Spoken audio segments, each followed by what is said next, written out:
Sejam bem-vindos à revista IS. Hoje o nosso tema é a importância da gestão de vendas no mundo dos negócios. E quem não é que precisa vender algo em algum momento da vida, não é mesmo? Então esse tema é muito interessante e com certeza a gente vai aprender bastante. Eu sou Soraya Festi, sou jornalista, vou acompanhar você nesta conversa com o nosso entrevistado, que é professor e consultor, professor Francisco Alvarez. Professor, seja muito bem-vindo. E eu gostaria que começasse contando um pouquinho da sua trajetória. Ok, Soraya, muito obrigado pelo convite. Estou muito feliz de poder participar dessa conversa aqui e fazer com que essa conversa, espero, seja interessante para todos os nossos ouvintes. Bom, minha trajetória é um pouco longa, acho que pela barba e o cabelo branco dá para imaginar, né? Atualmente eu sou professor da Universidade de São Paulo, na área de marketing. Minhas áreas de pesquisa e especialização estão justamente em vendas, gestão de key account, trade marketing e varejo, né, que é onde eu tenho os 3 livros publicados. Sou professor do PSEG, coordenador do MBA de gestão de vendas do PSEG também. Tenho uma coordenação do Centro de Estudos e Pesquisas de Varejo na Universidade de São Paulo, e essa é parte do meu trabalho. A outra parte, eu tenho uma empresa que se chama Trade Marketing, onde eu faço consultoria e assessoria às empresas, e sempre especializado nessa área de vendas, de gestão de vendas, de key account management, de trade marketing e de varejo. São as minhas áreas de especialização, né? Já trabalhei na vida também, né? Eu costumo brincar. Eu fui gerente de marketing da Philips para a América Latina, da divisão de Consumer Electronics, e meu último trabalho como executivo, já há bastante tempo, eu fui diretor-geral da Lacoste no Brasil, né? Na época, eu lancei a primeira loja da Lacoste em São Paulo, a primeira loja da marca, comecei o projeto de franquias, e aí resolvi vir para a vida acadêmica. Então, a minha história é muito equilíbrio entre teoria e prática. É isso que eu posso dizer, é como eu procuro me guiar, e é o que eu procuro sempre passar para todo mundo, tanto nas conversas como nas aulas, sempre esse equilíbrio entre um e outro. Isso é muito interessante, porque o que nós mais precisamos é dessa bagagem para poder compartilhar conhecimento. Então, a minha primeira pergunta seria, professor, hoje em dia, podemos dizer que o consumidor é quem dita as regras do mercado? Sim, o que aconteceu, e talvez seja um dos fatores que influenciam muito todo esse processo de mudança em vendas, seja o comportamento do comprador, né? Então, de um lado, o comprador hoje tem muito mais informações, né, que era algo prerrogativo das equipes de vendas. O vendedor, acima de tudo, era um comunicador, né? Era ele que comunicava o que existia para a empresa que ia comprar, era ele que comunicava o que estava acontecendo, e quem comprava tinha muito pouca informação, né? Havia também falta de produtos no mercado, né? Então isso uma época onde os vendedores se formaram, e isso fazia com que o vendedor fosse determinante em todo o processo, né? Se a gente pular aí algumas décadas e chegar no momento de hoje, a primeira coisa é que informação já é o que menos o comprador precisa receber do vendedor, porque ele tem todas as formas de conseguir informação, e isso faz com que daí já o vendedor tenha que buscar outros fatores para tornar a sua visita, a sua interação atrativa, né? O que a gente encontra na realidade hoje, muitas vezes, é o comprador muito melhor informado do que o próprio vendedor, né? E a segunda questão, que talvez seja a questão mais essencial, sempre que a gente fala em negociação, tem um fator primordial quando a gente vai para uma negociação, que é a questão do poder. Quem que está com poder naquela negociação? Quem quer mais? Quem precisa mais? Quem pode deixar de fechar o negócio, quem não pode deixar de fechar o negócio, né?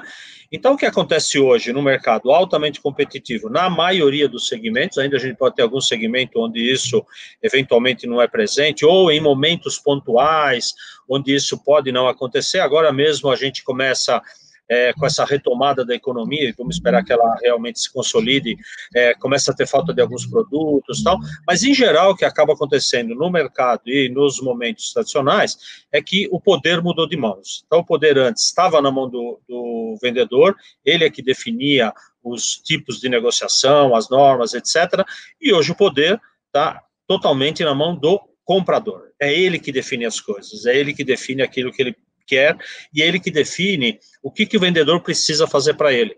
E por que ele consegue fazer isso? Por uma questão simples de competitividade, né? E vamos dar uma definição bem complexa de competitividade, né? Mercado concorrencial é onde tem mais gente vendendo do que gente comprando. Então, portanto, o poder está na mão do comprador. E aí o vendedor é que tem que se adaptar. Na verdade, a gente teria que ter aí um novo modelo de negociação. Esse vendedor, para poder entender esta nova versão aí do comprador, o que ele tem que observar?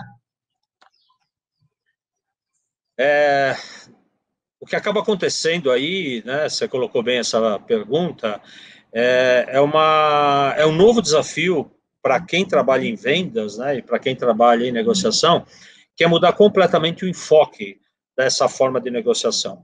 Qual que era o enfoque tradicional? E ainda é, né? A gente fala em enfoque tradicional como se hoje não se aplicasse, mas isso ainda acaba estando bastante presente no dia a dia das negociações, né? O vendedor fica muito com foco no produto. O produto, o preço, e a partir daí, com essa informação de produto e preço, ele tenta convencer o consumidor, tenta convencer o comprador a comprar esse produto. Né?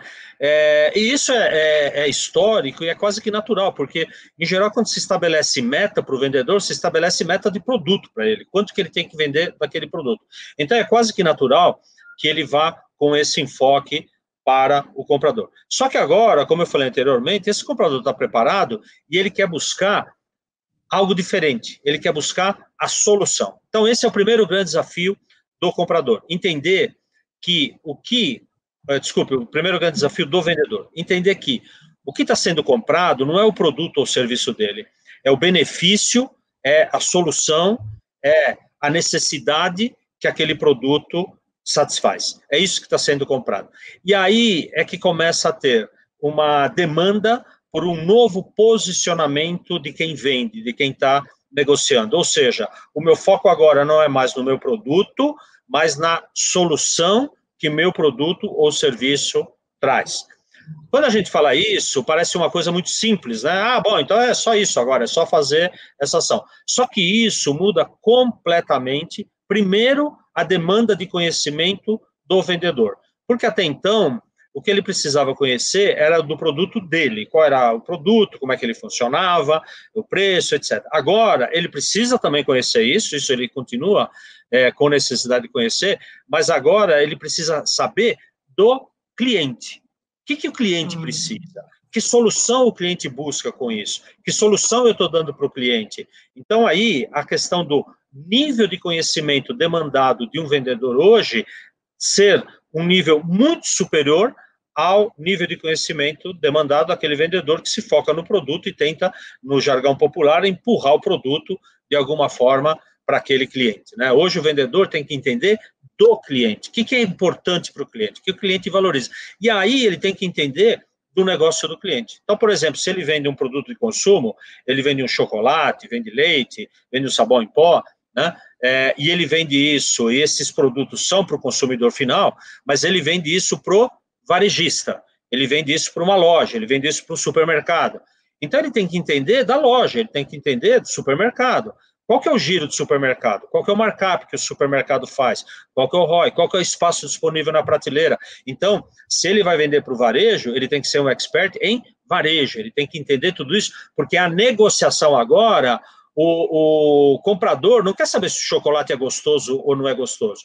O comprador quer saber se o chocolate vende. Então, agora o foco não é mais no meu produto, mas o foco é na solução que o meu comprador, que o meu cliente está comprando. Esse é o grande diferencial e isso é que muda totalmente a vida de um vendedor.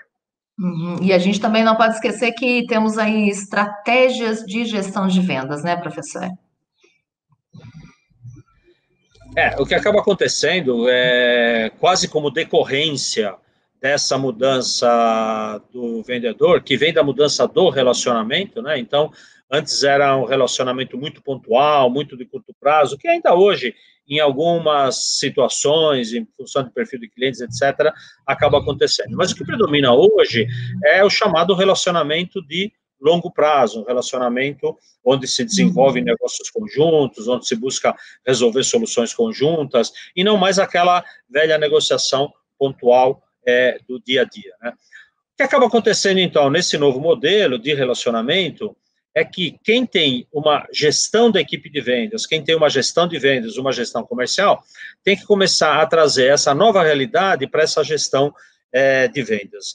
E, tradicionalmente, quando se pensava numa equipe de vendas para uma empresa que iria vender algum produto ou serviço, o foco era sempre o produto que estava sendo vendido, era aquilo que estava sendo vendido.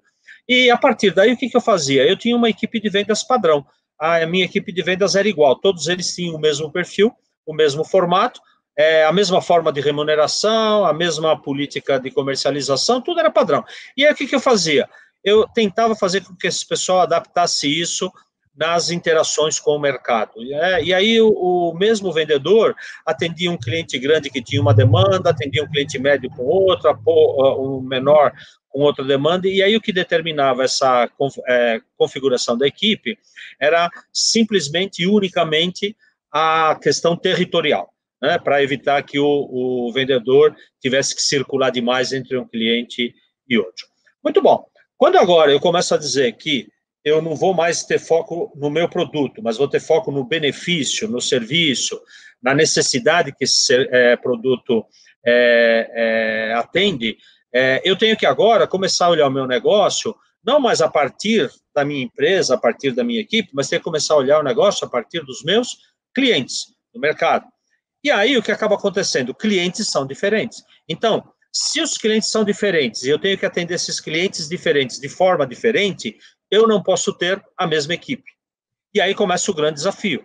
Então, agora, quando eu penso numa equipe de vendas, eu vou ter diversas funções. Eu posso ter um que é Account Manager, que vai cuidar das grandes contas, dos grandes clientes que faturam muito. Eu posso ter um vendedor com perfil Farmer, que é um vendedor que vai trabalhar a médio e longo prazo, clientes médios. Posso ter um vendedor com o perfil Hunter, que vai trabalhar os pequenos clientes e que ainda vai trabalhar muito naquele modo mais tradicional. Posso ter representantes comerciais, porque financeiramente eu não consigo colocar a minha própria equipe. Posso ter uma equipe de teleatendimento e mesmo hoje o próprio e-commerce B2B. Né? Então, agora, esse gestor de vendas tem que aprender a lidar com todos esse mosaico que ele tem na equipe dele. Né? E aí não é só o perfil do vendedor em si, mas a forma de remuneração é diferente, a forma de negociação é diferente, a forma de atendimento é diferente. Enquanto um Key Account Manager talvez atenda um único cliente, em função do volume daquele cliente, não atende mais ninguém, um vendedor Hunter, dependendo do negócio onde eu estou colocado, atende 20 clientes por dia.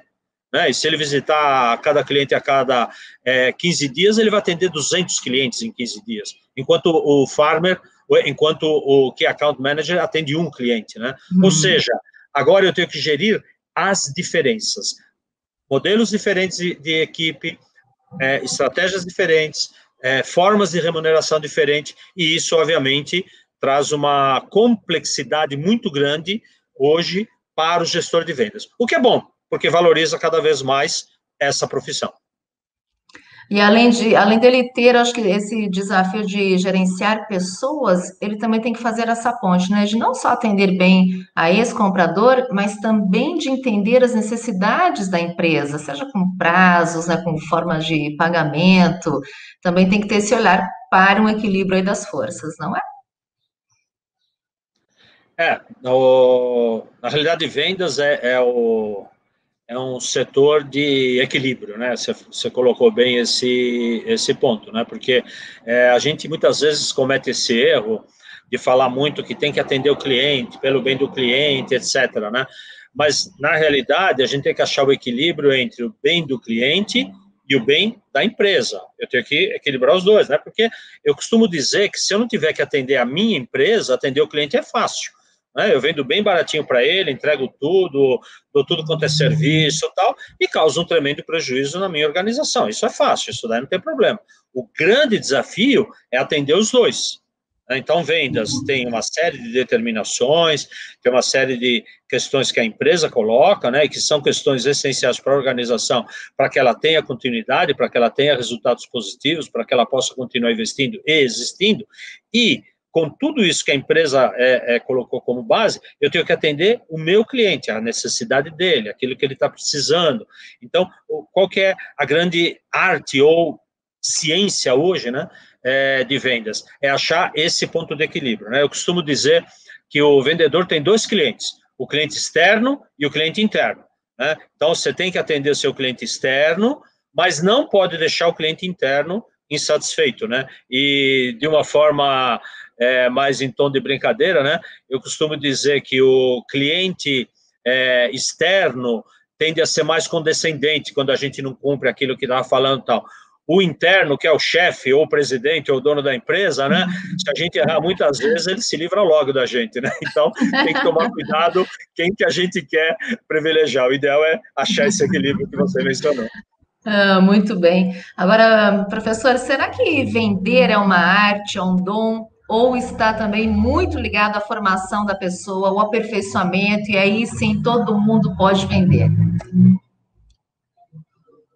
Você levantou um ponto que é clássico, né? A velha frase, vendedor nasce feito, né? Eu já ouvi isso várias vezes, né? Eu até brinco quando eu sou essa clássica, eu falo assim, puxa, que legal, nessa onda de startups, eu vou montar uma startup para colocar Headhunter no berçário, né? Porque assim que o neném nasce, eu já vejo quem que vai ser vendedor, né? E já começa a contratar desde lá, né?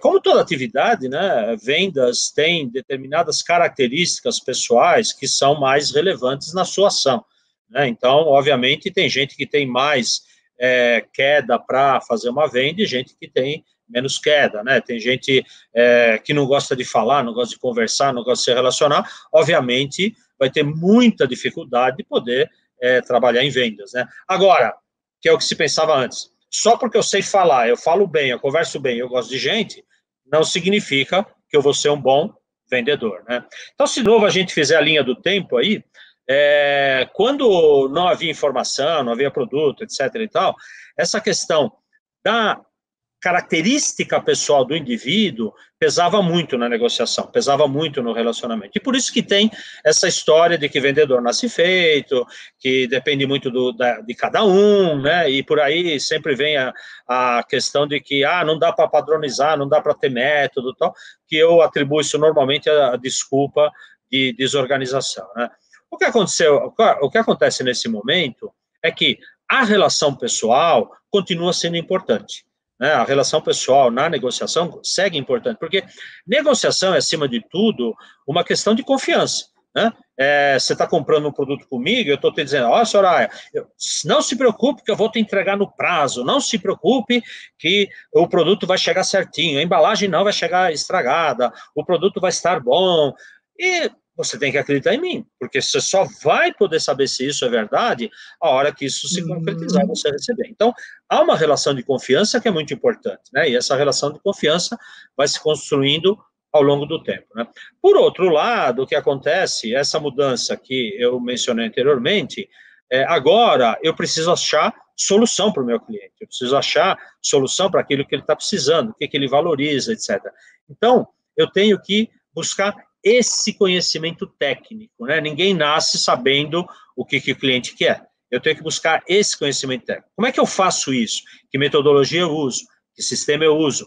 Qual o padrão de atendimento que eu vou dar aos clientes? Qual o padrão de negociação que eu vou utilizar? Qual é o meu modelo de trabalho, né? Para não dizer agora com a questão da tecnologia, toda a base de informações que eu preciso para fazer esse trabalho, né? Então, o que acaba acontecendo em vendas é que eu tenho muito esses pesos da questão pessoal, que vai muito do indivíduo, das competências dele, intrínsecas, etc., e do conhecimento técnico. E cada vez mais eu tenho que achar um equilíbrio, né? Por mais que os vendedores queiram me crucificar quando eu falo isso, né? Porque eles gostam de dizer que ainda a parte do relacionamento pessoal é que comanda, eu diria simbolicamente, né, hoje, na grande maioria dos segmentos e das negociações, com algumas exceções, eu diria que 30% é relação pessoal e 70% é questão técnica e questão de domínio técnico. Então, é o vendedor saber negociar, saber identificar necessidades, saber identificar variáveis de valor, saber entender o negócio do cliente dele, saber qual a importância do negócio do cliente que ele tem, né, e por aí afora. Então, isso é técnica, isso é modelo, isso é uma gestão que tem que ser aprendida. Eu tenho que estudar e tenho que aprender. E, nesse sentido, dá para todo mundo aprender a ser vendedor. Obviamente, alguns um pouco melhores, outros um pouco piores, né? Eu tenho o Messi e tenho o Felipe Melo, né? Então, ambos jogam, né? Só que as características pessoais dele são diferentes. Mas se eles não souberem tecnicamente o processo, é mais difícil, né? Eu costumo usar uma frase que eu digo, quando o vendedor tem muita amizade com o comprador, tal, eu digo que o comprador vai convidá-lo para tomar uma cerveja e, enquanto ele está tomando cerveja, vai dizer para ele, olha, fulano, deixa eu te explicar por que eu não vou comprar com você. Porque você é chegado, eu tenho muito apreço por você e por isso que eu te convidei para uma cerveja para te dizer por que eu não vou comprar contigo. Porque aquilo, o que pesa hoje no final é a melhor oferta. Uhum. E eu acho que esse vendedor também, né, essa característica dele, acho que são diversas ferramentas que ele pode usar a favor. Mas como é que se administra a questão do marketing digital em relação às vendas? Pode ser também uma boa ferramenta, não pode, professor? É uma ótima ferramenta, né? A primeira coisa, né, que eu implico é que esse nome marketing digital, né? Porque, na realidade, a gente deveria chamar isso de vendas em ambiente digital. Porque o que se fala em marketing digital, no fundo, é o velho e conhecido funil de vendas, só que agora, como tudo que é digital, com uma quantidade de informações e uma possibilidade de controle e acompanhamento dessas informações enorme, né? Então, o que acaba sendo trabalhado, né? Então, o marketing vai fazer um papel muito importante de conseguir leads, né? Conseguir contatos, né? Com todas as ferramentas que se utilizam hoje, né? Marketing de conteúdo, que também é um termo que deveria ser repensado, né? Com os e-books, né, que é outro termo para ser repensado. A gente tem que tomar um pouquinho de cuidado com esses termos hoje, né? Lives, que agora nessa pandemia ficou horror, né? Os podcasts, né? Outro dia eu ouvi uma frase de um amigo que eu achei muito interessante, que ele falou assim, tem mais gente fazendo podcast do que ouvindo podcast, né? Então, uma série de novas ferramentas que são absolutamente fantásticas. Eu não tinha essas ferramentas antes, né? Então, não entendo quando eu digo que o termo marketing está sendo inapropriado, que a ferramenta não é apropriada. Eu só acho que não é marketing isso, né? Mas as ferramentas são absolutamente fantásticas, absolutamente apropriadas. Eu consigo fazer coisas hoje que eu não conseguia. Eu consigo individualizar a venda, eu consigo, ao fazer contato com esse cliente, saber como ele se comportou em todas as etapas do funil, como é que ele reagiu a cada ação, quanto que ele durou, quanto tempo durou cada visita dele, como é que eu fiz para acessá-lo, né? Através do remarketing eu consigo torturá-lo, né? Porque se ele abrir computador, notebook, mídia social, qualquer coisa, eu vou colocar a minha mensagem para ele. Então, eu tenho, assim, uma série de ferramentas que são essenciais, que me permitem fazer coisas que eu não conseguia fazer antes. Agora, é diferente de dizer que são coisas que agora é que a gente está conhecendo. Não, isso sempre se soube. Funil de vendas é do início do século passado, né? Agora, o que acontece é que a forma de fazer é que é muito diferente. E, sem dúvida alguma, é um grande avanço, né? Então, agora, dependendo da área onde o vendedor está, dependendo da equipe e tal, ele tem que também aprender a conviver com essas novas ferramentas e usar em benefício próprio, né? Tem algumas questões, só complementando o que você colocou, né? Que hoje se transforma num grande desafio, que é uma coisa singela, por exemplo, como o WhatsApp, né? Porque muitas negociações tem se encaminhado para o WhatsApp. E aí eu ganho algumas coisas, mas perco o principal elemento, que é o elemento da presença pessoal na negociação, ou mesmo que fosse por telefone, né? Pelo menos conversar com a pessoa. E aí não, né? Aí fica simplesmente uma transcrição, uma informação. Então, são ferramentas novas que a gente tem que aprender a utilizar. Professor, para a gente poder finalizar essa nossa entrevista, gostaria que deixasse uma sugestão, uma dica ou um bom livro para quem nos acompanha. A principal dica seria mudar a forma de olhar para o negócio, porque daí tudo começa, né? Então, quem está em vendas recebe meta de produto, meta de volume, meta da empresa para o mercado. Só que hoje, em função de tudo que a gente conversou agora, eu tenho que começar a olhar do mercado para a empresa. Né? O que os meus clientes querem? O que eles valorizam? Tem clientes que querem coisas diferentes, né? Então, por exemplo, eu posso ter o meu preço, eu tenho prazo de pagamento e eu tenho prazo de entrega, né? Tem cliente que quer preço, quer desconto, e eu vou ter que entender por que ele está querendo isso e tudo mais. Tem cliente que quer prazo de pagamento, ele não quer desconto, ele quer prazo de pagamento, porque o problema dele é fluxo de caixa, e eu deveria entender isso antes.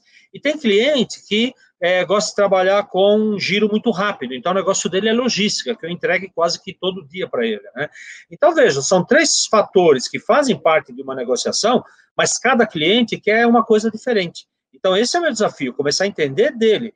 Para o primeiro, eu vou chegar falando de um desconto, como é que vai fazer e tal. Para o segundo, eu vou falar de prazo de pagamento. E para o terceiro, eu vou falar de prazo de entrega, né? Então, eu tenho que olhar do cliente para a empresa, e não da empresa para o cliente. E esse é o grande desafio, né? E, obviamente, para fazer isso, eu tenho que me preparar, eu tenho que desenvolver e entender as novas técnicas, para atender essa demanda de vendas, entender qual é o valor percebido por esse cliente, né? E aí a atividade de vendas se torna muito mais abrangente, né? Se torna muito mais ampla, né? Eu me foco menos na negociação e mais no negócio, né? Então, o vendedor tem que entender de negociação e tal, mas o foco dele tem que ser no negócio. É isso que vai dar amplitude para o negócio dele, né? Em termos de leitura, livros, etc., né?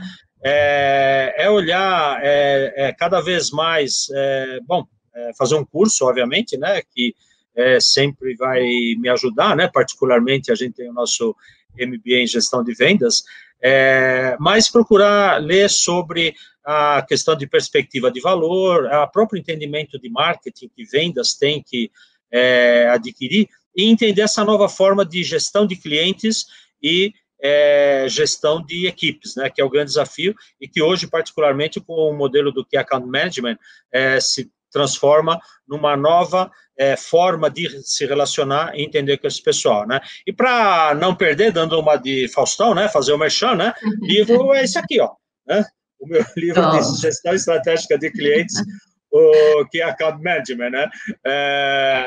Eu não estava preparado, a Soraya falou, de repente eu corri lá, ele estava lá atrás nos livros, né? Mas é um livro que eu escrevi bastante recente, que tem a questão do Key Account Manager, e que, acima de tudo, mais do que uma função, é uma forma de olhar diferente, de olhar para os negócios. E essa seria a mensagem final. Vamos olhar de forma diferente para os negócios, o que demanda da gente uma competência diferente e um novo aprendizado. Quero agradecer e muito a sua colaboração, todo esse conhecimento que você veio compartilhar hoje com a gente, inclusive a indicação do seu livro, porque aí facilita, né, para quem quer uma boa leitura, já está aí a dica, certo? Então, gostaram dessa entrevista? Manda sugestões aqui para a revista, manda os temas que você quer ouvir, o que você está precisando aí para sua gestão, para tecnologia, inovação, e nós estamos prontos para poder atender, tá bom? Muito bem, nos vemos em breve.